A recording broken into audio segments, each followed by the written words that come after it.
Today we will show you how to customize data fields on a Forerunner 45 or 45S. You can customize the data fields on each activity profile.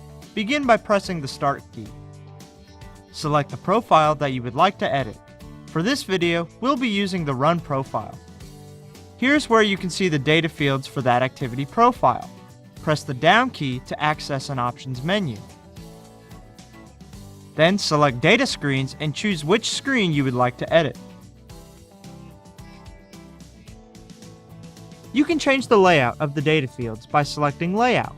Here, you can select to display 1, 2, or 3 data fields. Once you have selected a layout, you can change the data fields by selecting and editing each one. Scroll down to see a list of data field options. Next, you can select the specific fields you would like displayed. Repeat the process as needed. Once you have perfected your data fields, you can use the back key to return to the data screen loop. And that's it. You can now change the data fields on your Forerunner 45 or 45S.